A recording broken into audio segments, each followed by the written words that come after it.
नमस्कार, मी सहयोगिता आणि आपण पाहत आहात विदर्भ सत्यजित लाईव्ह न्यूज. पाहूया आजची विशेष बातमी.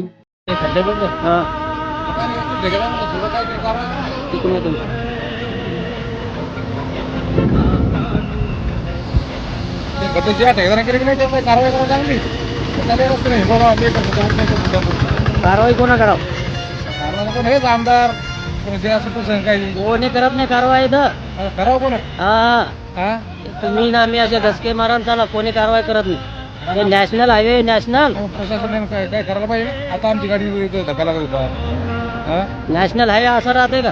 आता तुम्ही बाहेरगावी हिंटा जिल्हा आहे ना, तिकडचे नॅशनल हायवे कसे येतात? काय लागतं याला बी असं? ठीक आहे, चालते, धन्यवाद. हा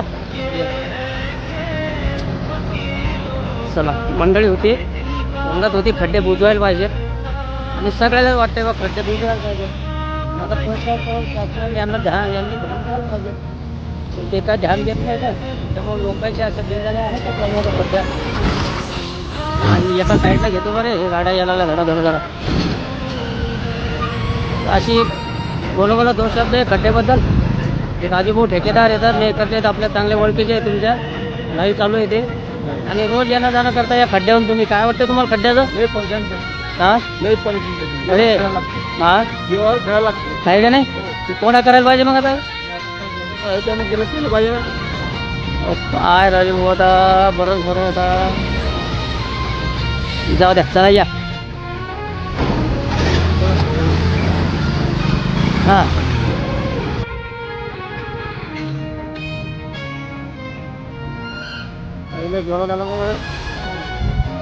बोला खड्ड्याबद्दल बोला बरं. खड्डे झाले तिथे पुढं. हो, बुजायला पाहिजे ते आता. तर बुजून नाही राहिले लोक खड्डे. पडायला लागले म्हणा, काय आता पक्का काम नाही होऊन राहिलं ना. बरं या, मी दाखवतो खड्डे.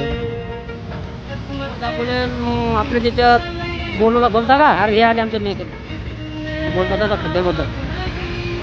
त्या खड्ड्याबद्दल बोला, खड्ड्याबद्दल. खड्ड्यामुळे बरेच अपघात असतात. काल परवा दिवशी पण खड्ड्यामुळे शिवराजीने तो विचारायचाच होता आणि पडलाच त्याला उचलायला पण कोणी नव्हतं. शासनाने सगळे पाहून जात होते, त्याला कोणी आणि भाव म्हणून येतो त्याला, तो जर असा म्हणजे जनावरासारखा मरतो रोडवर, तर शासन काय म्हणजे सरकार काय करते? आता मी बाकीच्याचे नाव नाही घेऊ शकत, हे चुकीचे आहे किंवा बाकीच्यांचे नाव घेणं. पण हे जे खड्डे आहेत, हे जीव घेणे आहे. आणि आपण लोकप्रतिनिधी असतात, कोणाला बोलत नाही आहे. लोकप्रतिनिधी असतात, त्यांचं कर्तव्य आहे. जसं तुम्ही मतदान मागत जाते, तसं तुम्ही लोकांना ज्या सोयी येतात, त्या सवलती येतात, त्या त्यांना पाहिजे. मतदान तुम्हाला जे मतदान देतात, त्या देतात जे मागतात, ते तुम्ही त्यांनी दिलं पाहिजे. ते काहीच मागत नाही. ते रोड, लाईट वगैरे हे असे वस्तू तुमच्याकडून एक्सेप्ट करतात किंवा ह्या वस्तू आम्हाला मिळाल्या पाहिजे, सुविधा आम्हाला मिळाल्या पाहिजे. त्याच्यासाठी लोक सतत लोकप्रतिनिधी मिळून देतात. तर कित्येक वर्ष झाले, मला तरी वाटतं की आता मी 20 वर्ष किंवा खड्डेवर अशी दिसतो. आता मी 45 वर्ष झाली, पण हे खड्डे काय अजून बुजवले गेलेले नाही. आणि सतत अपघातामुळे बरेच लोकांची संसर्गग्रस्त झालेले आहे. काही म्हणजे आणि एक छोटा मुलगा वाढलेला आहे, तर त्याची आई म्हणजे विधवा आहे, तोच कमवतो. 16 वर्षाचा होता बिचारा, तो पण वाढलेला आहे. म्हणजे असे घर उद्योग होते, कुटुंब उदरनिर्वाह करणारे जे मेन लोक आहेत ते मरत आहे. त्याच्यामुळे त्या महिलांनी काय करायचं? जर खड्डे जर बुजवले गेले तर अशी जीव जाणार नाही आणि लोकांना जनतेला सोयीचं होईल पाहिजे सांगा. धन्यवाद. नाही वंदन. हो हो, या वंदनाचा यारा होत्या.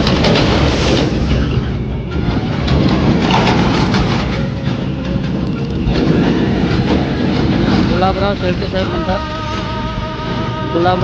साहेब म्हणतात आपले की रस्ता MSRDC आहे आणि मेहकाला त्यांचे ऑफिस आहे. तुमचं 100% बरोबर आहे साहेब. मेहकाला ऑफिस आहे, माझ्या घराच्या बाजूलाच ऑफिस आहे ते.